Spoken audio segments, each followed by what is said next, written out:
यहाँ पर जैसा कि देखें, जैसा जीव है, लेकिन जीव केवल अपने शरीर के प्रति सचेत रहता है, जबकि भगवान जो है समस्त अपने शरीर के अलावा समस्त जितना सृष्टि में जितना भी शरीर है, जितना भी जीव जंतु हैं 84 लाख योनिया में, सबके प्रति सचेत रहते हैं। सचेत कहने का तात्पर्य होता है कि हमारी चेतना केवल अपने शरीर तक सीमित है, जबकि भगवान की चेतना ऐसा नहीं है। उनका चेतना मतलब एक व्यक्ति ने सृष्टि में जितने भी लोग हैं, छोटे से लेके बड़े तक, अर्थात चींटी अथवा ब्रह्मा तक जो भी लोग हैं, भगवान उन सबको शरीर में क्या चल रहा है, उसके मन में क्या चल रहा है, उसकी इंद्रियां में क्या चल रही हैं, वो सब कुछ भगवान जानते हैं। वो सबके जो मतलब सबके हृदय में बसने वाले हैं। इसलिए कहा गया कि वे प्रत्येक जीव के हृदय में वास करते हैं। तब तो वो तो हर एक जीव के चेतना को बस जानते हैं, करने को क्या वाला, वो सोच क्या रहा है, वो कर क्या रहा है। तो इसलिए हम जो कभी कभी कहते हैं नहीं हम ये गलत काम कर रहे हैं तो भगवान नहीं देख रहे हैं, तो परमात्मा के रूप में तुम्हारे अंदर भगवान बैठे हुए ऑलरेडी, वो हमेशा देखते रहते हैं। लेकिन अतएव जीव विशेष मानसिक गतिशीलता से परिचित रहते हैं, अर्थात हमें यह नहीं भूलना चाहिए, अर्थात वो अपने बुद्धि, जो जीव होता है, हम लोग जैसे जीव, हम लोग क्या है, मनुष्य हैं, हम लोग अपना बुद्धि लगाते हैं, दिमाग लगाते हैं, ऐसा कैसे संभव होता है? अपना मतलब जितना अपना, जैसे हम लोग का क्या है, बुद्धि क्या है, कुएं की मेढक की तरह है। बट भगवान की बुद्धि क्या है, भगवान का दिमाग क्या है, वो समुद्र की तरह विशाल है। तो हम लोग जैसे जितना लिमिट बुद्धि है, हम लोग उतना तक ही सोचते हैं कि हाँ नहीं हम जैसे संभव है तो वैसा ही भगवान भी संभव, हम जैसे हमारे 2 हाथ है तो भगवान के 2 हाथ, अर्थात जैसे जो जो क्रिया हम करते हैं वो भी वैसा ही क्रिया करते हैं। जैसे हमको भूख लगता है तो वो सोच लेता है कि हम जैसे बिना खाना बिना रह नहीं सकते हैं, बिना पानी बिना हम नहीं रह सकते हैं। जस्ट लाइक कंपेरिजन कर लेता है, भगवान का भी ऐसा ही केस है, वो भी बिना खाना बिना पानी के भी रह सकते हैं, और वो भी बिना खाना पानी के नहीं रह सकते हैं। ये हम लोग का सोच है, लेकिन भगवान बट ऐसा नहीं है। हमारा जो शरीर बना हुआ है वो पंच तत्व से बना हुआ, जबकि भगवान का तत्व क्या है, भगवान का शरीर ही बना हुआ सच्चित आनंद से बना हुआ है। तो हमें उनमें बहुत सारा डिफरेंस है। इसलिए कहा गया हमें यह नहीं भूलना चाहिए। यह भी बताया गया है कि परमात्मा प्रत्येक जीव के हृदय में ईश्वर अर्थात नियंता के रूप में वास करते हैं। वे परमात्मा के रूप में हर एक जीव में विराजमान रहते हैं। तो फिर हम कभी सोच सकते हैं भाई, हर एक जीव के विराजमान कर रहते हैं, अंदर रहते हैं परमात्मा के रूप में, तो जब कोई गलत कर्म करता है तो उसमें भगवान रोकते क्यों नहीं है? रोकना चाहिए, उसके अंदर भी रहते हैं तो रोकना चाहिए। देखिए इसके मतलब ये भगवान रहते तो हैं, अगर भगवान वहाँ से अगर हट जाएंगे तो जीव डेड हो जाएगा, डेथ हो जाएगा उसकी, मतलब जीव की कल्पना नहीं की जा सकती। जब वहाँ जहाँ परमात्मा जिस वस्तु से निकले, वस्तु समझो डेड के बराबर हो गया, मरा हुआ समझो। जस्ट लाइक परमात्मा अगर हमारे अंदर से निकल जाएंगे तो हम ऑलरेडी डेड हैं, हम बिल्कुल मरे हुए माने जाएंगे। लेकिन जब परमात्मा हमारे अंदर है तब हमारी हमारे क्या कॉन्शियसनेस है, हम सोच सकते हैं, चल फिर सकते हैं, सब कुछ कर पाते हैं ओनली परमात्मा के बल पर। तब यहाँ सोचना भाई सब कुछ तो उन्हीं के बल पर जब कर रहे हैं, तो जब कोई गलत कर्म करता है तो उसमें रोकना चाहिए भगवान को। तो इसलिए नहीं बताओ, यहाँ पे आगे आगे देखोगे, आगे जस्ट मिलेगा उसके अंदर बाद रूप में बात करते, देखिए जीव जय आगे देखो क्या लिखा हुआ, जीव जैसा चाहता है वैसे करने के लिए जीव को निर्देश करते हैं। जीव भूल जाता है कि उसने क्या किया, अर्थात यहाँ कर रहे हैं कि वो जो कर्म करता है, अर्थात जो वहाँ जो कर्म कर रहा है वो भी भगवान ही निर्देश कर रहे हैं। यानी कि ऐसा नहीं कि अपने से कोई कर्म कर रहा है, वो जो भी कर्म कर रहा पाप या पुण्य वो भगवान के निर्देशानुसार ही कर रहा है। तब तो सोचने वाली बात है, तो बहुत बड़ा गड़बड़ है। अर्थात जो भी कर्म कर रहे हैं उसमें भगवान सहयोग कर रहे हैं, लेकिन सहयोग आपको इसलिए नहीं कर रहे हैं कि आपको ये गलत कर्म करिए तो ये आपको फल मिल जाएगा। तो केवल आपको एक्चुअली जानते हैं ऐसा, ऐसे हम लोग समझ सकते हैं, जैसे आपको इलेक्ट्रिसिटी, आपको बिजली दे दी जाए, बिजली दिया जाता है, बिजली देने का पर्पस क्या होता है, अब उसको मतलब आपको घर में लाइन आ गया, अब लाइन से आप क्या यूज करिएगा वो आप पर डिपेंड है, आपको फ्रीडम दिया हुआ है। जस्ट लाइक भगवान आपको एनर्जी दे रहे हैं, सब कुछ करने की शक्ति दे रहे हैं, तो शक्ति के साथ साथ आपको फ्रीडम भी दे रहे हैं। आप खुद डिसाइड करिए कि क्या करना, क्या चाहे तो आप लाइन जब आया, लाइन से आप पानी गर्म कर सकते हैं, खाना बना सकते हैं, कपड़ा इस्त्री कर सकते हैं, टीवी चला सकते हैं, कूलर चला सकते हैं, फैन चला सकते हैं। ये आपके पास फ्रीडम है। अब जो चाहे जो जैसे भी चाहे उसको बिजली को यूज कर सकते हैं। बट जस्ट लाइक वही भगवान भी जब हमको या बॉडी दिए हैं उसमें हर सब एनर्जी सब भगवान ही दे रहे हैं। लेकिन देने के साथ साथ इसी तरह का फ्रीडम दे देते हैं कि अब तुम सही भी, तुम्हारे सामने आपके सामने सब गेट खुला हुआ है, अच्छा कर्म वाला गेट खुला हुआ है, गलत कर्म वाला भी गेट खुला हुआ है, कुकर्म वाला गेट खुला हुआ है, सत्कर्म वाला गेट खुला हुआ है। आपको जिस कर्म जो जैसा आप जो सेलेक्ट करिएगा, अर्थात कहने का मतलब आपको पहुंचाएंगे भी वही, ये नहीं कि अपने अपने से पहुंचिएगा, नहीं, आपको खाली सेलेक्ट करना पड़ेगा। जैसे लिफ्ट देखे हैं, लिफ्ट जैसे चढ़ते हैं तो वहां पे देखिए लिफ्ट क्या करता है, आपको पहुंचा देता है, वो पहुंचाने का काम करता है उसका, लेकिन पहुंचाने को तो सब जगह पहुंचा देगा, लेकिन आप सेलेक्ट उस समय करने का ऑप्शन आता है आप किस मंजिले पर, किस मतलब कौन सा फ्लोर पर आप जाना चाहते हैं, तो हम जिस फ्लोर को सेलेक्ट करते हैं वो हमको वहां जा पहुंचा देता है। जस्ट लाइक भगवान भी वही रहते हैं। लिफ्ट ऐसा स्थिर रहता है जैसे भगवान आपके अंदर है, आपके अंदर शक्तियां भर दी, अर्थात लिफ्ट में सारा कुछ इलेक्ट्रिक सब कुछ मशीन में काम आ गया, इलेक्ट्रिक बिजली सब आ गया, सब कुछ सही काम कर रहा है, आपके पास एनर्जी पूरा आ गया है। बट काम कब तक कर, जब जब उसके बाद एनर्जी आ उसको कहाँ यूज करना, अर्थात हम लिफ्ट रेडी हो गया, रेडी, अब उससे क्या करना, हमको जाना है, तो जाने के लिए तैयार होने से पहले आपको एक सिलेक्शन पारी होती है। जस्ट लाइक आपको एनर्जी आता है तो यूज करने से पहले सोचते हैं आप कि हम क्या करें इस एनर्जी को। जैसे कोई पैसा आता है, पैसा आने के बाद सोचते हैं ना भाई हमको अच्छा ये सामान लेना है, खुद डिसीजन लेते हैं। जस्ट लाइक वहां भी वही करना पड़ता है। तो अब जो सेलेक्ट करते हैं, अब वो सिलेक्शन किस पर डिपेंड करता है भाई कि हम कौन सा सेलेक्ट करें। मान तो हमारा क्या है, हमारा जो स्वभाव है, हमारा नेचर है, हमारा जो प्रवृत्ति है, हम उसके अनुसार सेलेक्ट करते हैं कि हमको ये चीज करना है, ये यहाँ जाना है, ये यहाँ जाना है।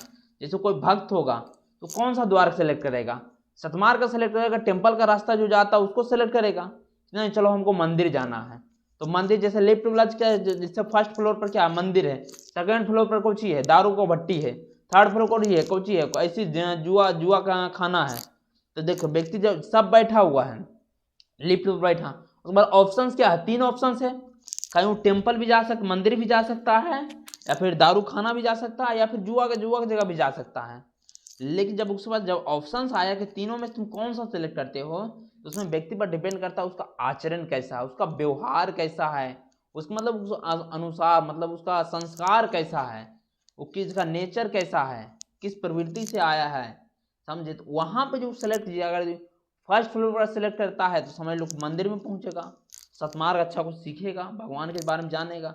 सेकेंड फ्लोर पर अगर दूसरा बटन टिपता है तो कहाँ पहुंचेगा, बियर बार में पहुंचेगा। अर्थात वो व्यक्ति के स्वभाव पर डिपेंड करता है, वो सिलेक्शन कोई भगवान नहीं करते हैं, वो आपको एनर्जी दे देते हैं, सिलेक्शन आपको रहता है। जैसे आप लिफ्ट में जो सेलेक्ट कर लिए, लिफ्ट आपको वहां पहुंचा कर ही छोड़ेगा, लिफ्ट वहां पे कुछ नहीं करेगा, फिर वहां पर भी अस्थिर रहता है। वहां पर लिफ्ट ये नहीं कहता है कि चलो भाई तुम गलत कर रहा तो ले वो कर देता है, खींच लेता है, नहीं, जैसे परमात्मा को करते वो सीधे ले जाकर छोड़ देते हैं, बस तुम जैसा करो वैसा फिर तुम्हारा कर्म भोगेगा, तुम जैसा कर्म करोगे उसका फल तुमको मिलेगा ही, तो कर्म का विधान है। लेकिन जब जीव कोई कर्म करता है, इसलिए कहता है जीव जो है भूल जाता है कि उसने क्या किया, जीव लेकिन जो कर्म करता है वो भूल जाता है।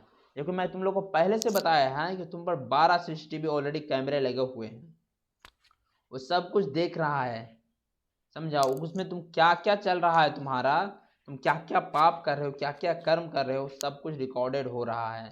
तो जस्ट लाइक तुम अभी भूल जाते हो, लेकिन तुम्हारा ऑलरेडी रिकॉर्ड वहाँ पहुँच जाता है।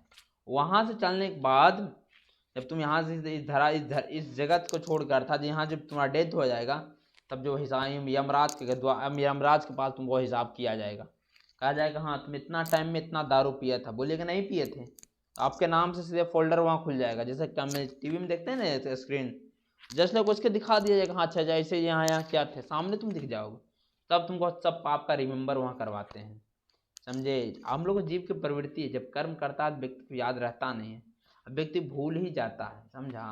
और इतना व्यक्ति कर्म में अंधा हो गया है, उसको कितना तो पता भी नहीं चलता कि सत्य क्या है, असत्य क्या है, सही क्या है, गलत क्या है। पहला नंबर तो पहले सेलेक्ट नहीं कर पाता है, और बाद में जब खुद अपने आप जब कर्म उसी को पीछा करता है, तो कभी इधर बापू पास दौड़ता है, कभी बाबा पास दौड़ता है, कभी ये डॉक्टर, कभी ये डॉक्टर, यार भूल जाता है कि यार तुम्हारा उसमें ज़्यादा होता है, तो सीधे कहता है ये सब भगवान की कर्मात हैं। व्यक्ति भूल जाता है कि मैंने जो कर्म किया है, कर्म का भाई, कर्म का विधान ऐसा है न, तुम चाह कर भी बदल नहीं सकते हो। कल भी मैंने कर्म का विधान बताया था, कभी जो तुम कर्म कर रहे हो उसका क्या कर्म, तुम कर्म फल भोग रहे हो, कर्म फल भोगने के अनुसार तुम्हारा एक कर्म बंधन भी तैयार हो रहा है। वो कर्म बंधन जब तुम उसका अलग फिर फल भोगना पड़ेगा, उसका अलग। अभी भी जो तुम कर्म कर रहे हो ये फल भोग रहे हो, लेकिन एक प्रकार का कर्म जो भी फल भोगते समय भी जो तुम कर्म कर रहे हो इसका फल भी नेक्स्ट जन्म में तुमको भोगना पड़ेगा। अगर इस जन्म से बचेगा तुमको नेक्स्ट जन्म में भोगना पड़ेगा, नेक्स्ट जन्म में बचेगा नेक्स्ट टू नेक्स्ट जन्म में भोगना पड़ेगा।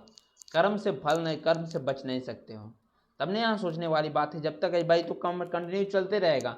अर्थात क्या करते हो, जैसे एक तरफ से पानी डालते रहो और दूसरे तरफ पानी के नीचे गिर रहा, फिर वही पानी फिर ऊपर से चल रहा है, तो साइक्लिक प्रोसेस हो गया है। एक तरह जा रहा फिर ऊपर से आ रहा, तो कभी खत्म ही नहीं होगा प्रोसेस बंद। जब तक पानी सूखेगा नहीं जब तक हम अति होगा नहीं, अर्थात जब तक पुण्य जीरो होगा नहीं तो हम भगवत धाम जा नहीं सकते हैं। लेकिन जब कर्म बंधन से फिर छुटकारा कैसे होगे, तब यहाँ पे उपाय बताया गया था कि जब आप भक्ति करते हैं में सब आपको कोई ही इंक्लूड नहीं होता, कुछ भी काउंट नहीं होता है। उस समय उसी समय धीरे धीरे उसी समय जीरो हो सकता है।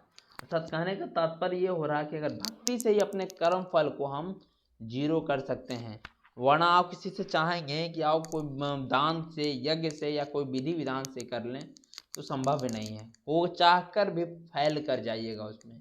लेकिन यदि आप भगवान के शरण लेते हैं और भगवान की भक्ति करते हैं तो आप बिल्कुल सही मार्ग में होकर भगवान के धाम इसी जन्म में भगवान के धाम को प्राप्त कर सकते हैं। अब भक्ति करना कितना सरल है, आराम से किसी भगवान का नाम लीजिए, हरे कृष्ण कृष्ण कृष्ण हरे हरे, हरे राम राम राम हरे हरे। ये जो ऐसा नाम लेते रहिए, भगवान नाम डायरेक्ट, कोई इसमें कोई करना है नहीं, ना ही कोई विधि विधान है, ना ही कुछ है। आराम से जैसे खाते पीते जैसे आपको बन रहा सिर्फ भगवान का नाम लेते रहिए। लेकिन क्या कहता है आगे, लेकिन करता है लेकिन वह फिर अपने जो पाप या पुण्य में फंस जाता है। समय होता है तो प्रिया तो एक शरीर को त्याग कर दूसरे शरीर ग्रहण करता है। जिस प्रकार हम वस्त्र उतारते हैं तो इसी प्रकार आत्मा देहांतरण कर जाता है। आप देखो यहाँ बता दें, इसी प्रकार वो पाप तथा पुण्य कर्म में फंस जाता है। पुण्य जब ये अच्छा पुण्य करता है तो स्वर्ग जाता है, स्वर्ग से फिर खत्म होता है, अर्थात बैलेंस जब खत्म होता है फिर मृत्यु लोक में फंस जाता है। फिर मृत्यु लोक में आता है, 84 चक्कर में फंसता है, 84 लाख की योनियों में फंस फिर झकता रखता है। फिर कभी पुण्य होता है, दान उन करता है, जैसे पुण्य के वैसे किया जा सकता है। जैसे कोई व्यक्ति दारू भट्टी में गया, दारू पिया खूब, एक तरफ पाप किया, और एक तरह वो जब आ रहा था जब गिरने वाला था तो कोई उसको उठा दिया, या फिर वहाँ के नौकरे को जब पैसा देने की बारी आई तो उसको टिप दे देता है, चलो 100 रुपया और उसको 500 दे दिया, कहा तुम रख लो। तब देखो यहाँ पे क्या हो रहा है, कोई दारू पिया इसलिए गलत किया, लेकिन एक्चुअली वो दारू पिया है और उसने दान भी किया है, तो दान से कुछ पुण्य बना है। और क्या हो रहा है, जो दारू पिया वो पाप किया। तो ये नहीं, आप आज कितने लोग कहते हैं नहीं हम इतना पाप कर लिए तो इतना पुण्य कर लेंगे तो कट जाएगा। नहीं सर, पाप से पुण्य को काटा नहीं जा सकता है, पाप को प्रायश्चित होता है। प्रायश्चित करने का तात्पर्य क्या है, हरिनाम ही एक प्रायश्चित का साधन है और दूसरा कोई साधन नहीं। कितना भी आप दान कर लीजिए, कितना कुछ कर लीजिए, लेकिन उसको बिना पाप को सिर्फ प्रायश्चित कर सकते हैं, काट नहीं सकते हैं, समझे। तब यहाँ पे वह कहते हैं, इसी प्रकार फिर फंसता चला जाता है। धीरे धीरे व्यक्ति डेथ हो जाता है, तो डेथ होता है तो शरीर की मृत्यु होती है, आत्मा का नहीं होता। तो इसी प्रकार होता है कि जैसे वो एक शरीर को त्याग कर फिर दूसरा शरीर धारण कर लेता। कौन धारण करता हो, आत्मा। आपका बॉडी तो शरीर तो जब समय आने पर खत्म हो जाएगा। जैसे व्यक्ति जो है पुराना वस्त्र होता है ना तो उसको उतार कर फेंक देता, नया वस्त्र धारण करता। जैसे लाइक आत्मा है, आत्मा एक नहीं अनेक, जैसे आप कहें एक कपड़ा पर थोड़ी रहते हैं, अनेक कपड़ा धारण कर चुके हुए हैं। जैसे लाइक आत्मा वही काम करता है, वो एक नहीं अनेक कपड़ा धारण किया हुआ है, जैसा उसको आवश्यकता पड़ता है उसको फॉलो करता है। जैसे ये शरीर देखा कब जर्जर हो गया, बुढ़ापा आ गया है, काम नहीं दे रहा है, तो डायरेक्ट उसको त्याग कर सीधे चला जाता है, डायरेक्ट नया वस्त्र धारण कर लेता है, समझे। तो इसी तरह चूंकि आत्मा क्या है, देहांतरण कर जाता है। आत्मा देह को त्याग कर अपने क्या होता है, अपने विगत कर्म, अपने जो अपना स्वरूप रहता है उसमें चला जाता है।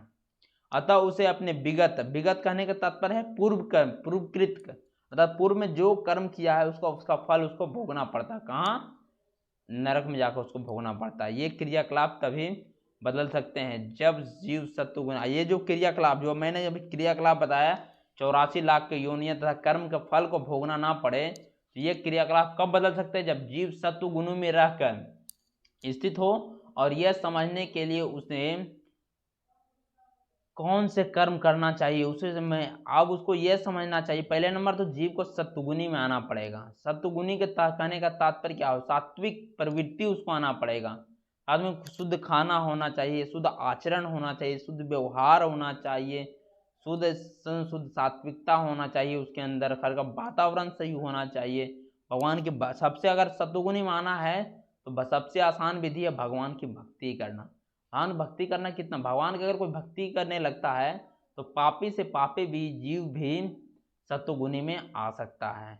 अब तब वहां जब सत्वगुणी में आकर उसको फिर डिसाइड करना हमको क्या करना चाहिए क्या नहीं करना चाहिए, ये उस समय डिसाइड करना चाहिए। समझा? जब तक ये नहीं डिसाइड करता है उसका मनुष्य जीवन जो कहते हो डायरेक्ट व्यर्थ ही माना जाएगा और कुछ नहीं। समझ